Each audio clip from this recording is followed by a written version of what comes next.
ओम गणपते नमः। ओम नमः शिवाय। मेरे YouTube चैनल देखने वाले सभी दर्शकों को मेरा प्यार भरा नमस्कार। बहुत से दर्शकों की मेरे पास ये डिमांड थी कि गुरु माँ आप ना 12 राशियों का फलित नहीं करते। मैंने अपने दर्शकों की डिमांड पे अब 12 राशियों के आपको फलित करने करूँगी। जो जो ग्रह बदलता जाएगा या जो जो ग्रह नक्षत्र बदलता जाएगा उसके 12 राशियों पे क्या फल पड़ेंगे उसके बारे में मैं आपको बताऊंगी। अभी पीछे मैंने आपको मकर राशि में 5-6 ग्रहों का जो मिलन था उसके बारे में मैंने फलित किया था। तो बहुत से दर्शकों का कनाडा से, अमेरिका से, दुबई से मेरे को फ़ोन आए और उन्होंने बोला जो आपने बोला था होने की घटनाएं वो हमारे साथ शुरू हो गई हैं। और मैंने उनको उपाय भी मैंने अपनी वीडियो में बताए थे। तो आज जो मैं आपको बताने आई हूँ 26 फरवरी को मंगल जो है यह मकर राशि में आएंगे और उत्तराषाढ़ा नक्षत्र होगा और 7 अप्रैल तक ये यहाँ पर विराजमान रहेंगे। अब आपको इसका 12 राशियों पे क्या प्रभाव पड़ेगा उसका बताऊंगी। और दूसरा 2 मार्च को अमावस्या है, 1 मार्च को शिवरात्रि है और 24 फरवरी को गुरु जो हैं वो पूर्व भाद्रपद नक्षत्र में जा रहे हैं। इसकी जो गणना है और इसका 12 राशियों पे क्या प्रभाव पड़ेगा उसका मैं आपको अगली वीडियो में बताऊंगी। अभी जो मंगल आपके मकर राशि में प्रवेश कर रहे हैं उत्तराषाढ़ा नक्षत्र में, पहले मैं आपको आज से मतलब उनका बताना शुरू कर रही हूँ कि मेष राशि से मीन राशि तक क्या प्रभाव पड़ेगा। मंत्र मैंने आपको बता दिया और इसके साथ जो छोटे छोटे उपाय होंगे जो आपको खुद करने हैं वो आप कर सकते हैं। और अगर आपने अभी तक मेरा चैनल सब्सक्राइब नहीं किया तो प्लीज़ आप उसे सब्सक्राइब कीजिए, ब्लू बेल का बटन दबाइए, लाइक कीजिए, शेयर कीजिए और हर व्यक्ति इस वीडियो का या जो ग्रहों के परिवर्तन का लाभ है आपके हर मित्र उसका लाभ उठा सके। पहला मेष राशि का मैं आपको बता रही हूँ। मेष राशि में मकर उच्च के 10वें स्थान में आ रहे हैं, कर्म स्थान में आ रहे हैं। जिनकी प्रमोशन रुकी हुई है उनकी प्रमोशन होगी, जिनकी जॉब नहीं लगी हुई उनकी जॉब लगेगी, जिसके कार्य में रुकावट आ रही है उनके कार्य बढ़ेंगे। और इसके अंदर थोड़ा सा आपको अपनी वाणी में कंट्रोल करने की ज़रूरत है। और इसका उपाय क्या है, आपको गाय को गुड़ देना है, आपको गाय को गुड़ देना है। और जो मैंने आपको मंत्र बताया है ओम श्री हनुमते नमः, इस मंत्र की एक माला रोज करनी है। दूसरी है वृष राशि। वृष राशि वालों को थोड़ा सा अपनी वाणी पे कंट्रोल करना पड़ेगा और अपनी माता का ध्यान रखना पड़ेगा। और हो सकता है आपके किसी हड्डी में चोट लगने की संभावना और दांत या गले में अगर आपको कोई दिक्कत चल रही है तो आप उसका डॉक्टर से इलाज कराइए, तो यह आपको प्रॉब्लम आ सकती है। इसके लिए आपको एक चांदी का टुकड़ा या कोई चांदी का सिक्का किसी गरीब स्त्री को देना है। अगर आपकी माता है तो आप अपनी माता को दे सकते हैं। तीसरी है मिथुन राशि। मिथुन राशि के लिए इनको अपने मान सम्मान की रक्षा करनी पड़ेगी। इनको अपने मान सम्मान की कुछ वाणी से ऐसा बोल सकते हैं जिससे इनके मान सम्मान को धब्बा लग सकता है और लोग इनसे गुस्सा हो सकते हैं और कुछ इनको हानि भी पहुंचा सकते हैं। तो इनको हनुमान जी का मंत्र करना चाहिए और तांबे के लोटे में या किसी तांबे के पात्र में मिठाई रख के या किसी गरीब को खिलाएं और तांबे के लोटे में जल का ग्रहण करें। यह मिथुन राशि वालों के लिए है। कर्क राशि को भी अपनी बोली पे थोड़ा ध्यान रखना पड़ेगा कि वह अपनी बोली पे थोड़ा ध्यान रखे। कटु भाषा से बचें, क्योंकि कर्क राशि वाले हमेशा बोलते हैं कि जी हमें तो मंगल के परिवर्तन से कोई लाभ नहीं होगा, हमें तो नुकसान होता है। लेकिन मैं आपको बता रही हूँ, आपके ये सप्तम भाव में आ रहा है और आपके कार्य में करेगा वृद्धि। दूसरा, अपने स्पाउस के साथ थोड़ा सा आप वाणी में कंट्रोल रखें और हो सके तो किसी भी गरीब को आप मिठाई खिलाएं, किसी भी गरीब को आप मिठाई खिलाएं और पानी खुद ज़्यादा से ज़्यादा पिएं और पानी का दान भी आप कर सकते हैं। सिंह राशि वालों के लिए यह मंगल का जो परिवर्तन है थोड़ा कष्टकारक है। इनको हड्डियों की, घुटनों की, पीठ में, कमर में कुछ दर्द की संभावनाएं हो सकती हैं और यह अपनी वाणी से लोगों को अपना शत्रु बनाएंगी।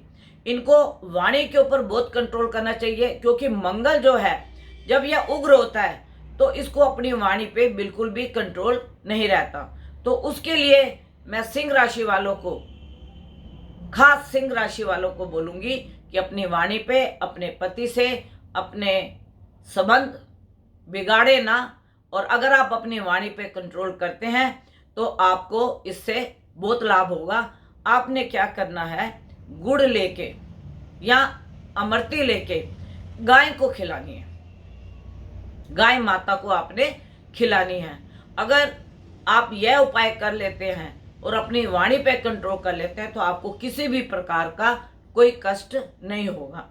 कन्या राशि वाले, अगर कन्या राशि वालों के किसी भी स्त्री को गर्भ धारण किया हुआ है तो वह थोड़ा सा अपनी सेहत का ध्यान रखें, अपने खाने पीने का ध्यान रखें, क्योंकि यह जो गर्भ के समय में मंगल आपके पंचम में विराजमान होंगे तो थोड़ा सा हो सकता है कि आपको कुछ ब्लड संबंधी, ब्लड की कमी, कुछ ऐसी प्रॉब्लम आ सकती है अगर आपने गर्भ धारण किया हुआ है। तो अगर आपने गर्भ धारण नहीं किया हुआ तो आप अपने संतान के एजुकेशन के लिए चिंतित रहेंगी और संतान के अगर एजुकेशन में बाहर जाने का योग है तो वो आपका योग बन जाएगा। अब आई तुला राशि के जो मंगल है वो चौथे स्थान में प्रवेश करेंगे।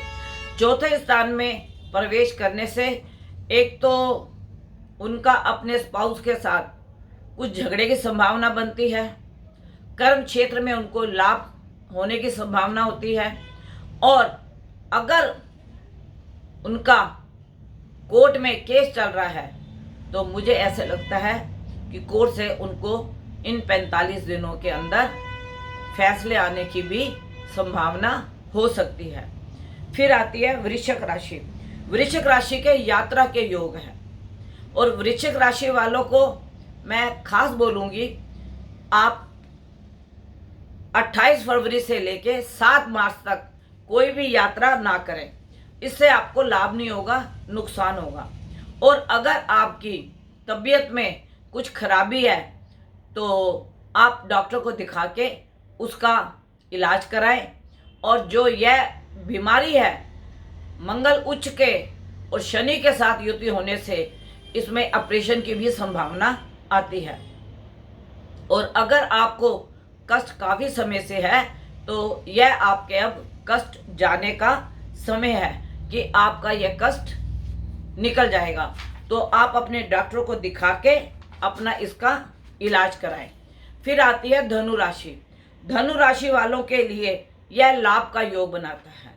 धनु राशि के दूसरे स्थान पे, लाभ स्थान में, धन स्थान में इसका विचरण होगा। और इतना मैं बोलूँगी कि जो भी कार्य करें सोच कर करें, जल्दबाजी में ना करें। और 1 अप्रैल से 7 अप्रैल तक कुछ हानि होने की संभावना है, कुछ हानि होने की संभावना है। इसके लिए आप सचेत रहें। 1 अप्रैल से 7 अप्रैल तक किसी से कोई देन लेन ना करें, किसी से कोई कमिटमेंट ना करें तो आप इस हानि से बच सकते हैं। मकर राशि, मकर राशि के खुद के लगन में उच्च के मंगल आ रहे हैं शनि के साथ, तो इनको अपनी आंख का, दांत का, गले का, पीठ का और घुटनों का ध्यान रखने की बहुत जरूरत है। एक्सीडेंट का योग बन सकता है, चेहरे पे कोई चोट लग सकती है जो हमेशा के लिए एक निशानी हो जाएगी। तो क्योंकि मंगल और शनि की युति है और सूर्य के नक्षत्र में है, तो मकर राशि वालों का सूर्य अष्टमेश है, तो इसलिए आपको गाड़ी सावधानी से चलानी है, ऊंचाई से बचना है, गिरने से बचना है और थोड़ा सावधान होकर चलना है। इसके लिए आपको दान क्या करना है, आपको उड़द पंछियों को भिगो के खिलाएं, उड़द भिगो के गाय को खिलाएं, या आप किसी गरीब को 1.25 किलो दे दें उड़द, जिससे आपका यह कष्ट निकल जाए। कुंभ राशि, कुंभ राशि वालों के 12वें स्थान में मंगल विचरण करेंगे। बल तो आएगा, लेकिन 12वां मंगल उग्र भी बहुत बनाता है, छोटे बहन भाइयों से झगड़ा कराता है। कोई ऐसा रोग आपका उजागर हो सकता है, या कोई ऐसा रोग आपको मालूम हो सकता है जिससे कि आपका उसका निवारण जल्दी से जल्दी हो जाएगा। दूसरा, आपके पाँव के टखने, घुटने से नीचे आपको कुछ चोट लगने की संभावना है। आपको पीपल के पेड़ के नीचे तिल के तेल का दिया जलाना है। 26 फरवरी से लेके 7 अप्रैल तक आपको सावधानी रखने की जरूरत है, और आपको किसी अपने व्यक्ति से धन हानि का योग बनता है, तो आपको थोड़ा संभल के रहना है, देन लेन से बचना है, और कोई कागज है तो उसका आपको ध्यान से पढ़ के तभी साइन करना, ऐसे आपको नुकसान होने की संभावना है। फिर आती है मीन राशि। मीन राशि के ये 10वें स्थान में है, लाभ स्थान में है, मान सम्मान बढ़ेगा, लाभ बढ़ेगा, कार्य में वृद्धि होगी, लेकिन वाणी पे थोड़ा सा कंट्रोल रखने की जरूरत है, क्योंकि यह कुटुंब को भी देखता है और वाणी को भी देखता है, और उस वाणी के द्वारा कुटुंब में कोई परेशानी ना हो जाए, इसके लिए थोड़ा सा अपने वाणी पे कंट्रोल रखें। और इनके लिए उपाय है, आप एक तांबे के पात्र में रोज थोड़े थोड़े उड़द निकालें, थोड़े थोड़े उड़द निकाल के आप इसे 7 अप्रैल तक इकट्ठा करें, और उसके बाद या तो आप इन्हें भिगो के पंछियों को डाल दें, या इतने उड़द हों कि किसी गरीब का भला हो सके, एक टाइम का उसका भोजन बन सके, तो इसका आपने दान करना है। बाकी 12 राशियों वालों के लिए मैं एक सबके लिए उपाय बताती हूँ कि आप गरीबों को थोड़ा मीठा खाने को दें, गाय माता को गुड़ का दान करें, गाय माता को गुड़ खिलाएं और गाय की पीठ पे हाथ फेरें, जिससे जो उसकी वाइब्रेशन है वो आपके हाथ में आए, और आपको अगर कोई रोग या कोई रोग उत्पन्न होने की संभावना है तो वह आपका संभावना बिल्कुल खत्म हो जाएगी। और जब आप गाय माता को मीठा या कोई ऐसी चीज खिलाते हैं, वैसे तो गुड़ खिलाएं, अमृति खिलाएं, और जो भी मीठी चीज हो सके आप खिलाएं, मीठे गुड़ की रोटी बना के खिला सकते हैं। और जब आप ये गाय माता को खिलाएं तो मेरा आपसे निवेदन है कि उसके आगे वाले जो 2 पाँव होते हैं, हम उनको हाथ बोलते हैं, उनको नमस्कार आप कीजिएगा। अगर आपसे हो सके तो गाय माता के आगे वाले दोनों पाँव को आप छू के प्रणाम भी कर सकते हैं, जैसे हम अपने माता पिता को प्रणाम करते हैं। तो इससे जो भी दुर्घटना होने वाली है या जो भी हानि होने वाली है, यह मैं आपको बता सकती हूँ कि कर्म के द्वारा, धर्म के द्वारा हम उस दुख से दूर हो सकते हैं। तो अगर आप मेरे से कांटेक्ट करना चाहते हैं तो मेरा कांटेक्ट नंबर है 9810930691, 9999338366। 11 बजे से 4 बजे तक आप मेरे से कांटेक्ट करिए। और अगर अपनी कुंडली का अवलोकन कराना है तो 11 बजे से 4 बजे के बीच का आप टाइम ले सकते हैं। नहीं तो आप अपने आचार्य को अवश्य अपनी कुंडली का अवलोकन कराएं, जिससे आपकी जो लाभ या कुछ हानि होने वाली है आपको उपाय बताए। वो उपाय करने से आपको लाभ और हानि से आप बच सकते हैं। और बचना तो हमें चाहिए, लेकिन ये लाभ हानि कम भी हो सकती है अगर हम अपने आचार्य से पूछ के अपने कर्म और धर्म की तरफ ध्यान देते हैं। आपका परिवार सुखी रहे, खुशी रहे, निरोगी रहे, बस मेरी यही दुआ है। आप इसी प्रकार वीडियो लाइक करते रहे, कमेंट्स करते रहे। मुझे बहुत खुशी होती है जब आप मुझे कमेंट्स करते हैं, और जो मेरी गलती होती है उसका भी मुझे आप कराइए अवलोकन, उसको भी मैं सुधारूंगी और आपको अच्छी से अच्छी वीडियो मैं बनाकर पेश करूंगी।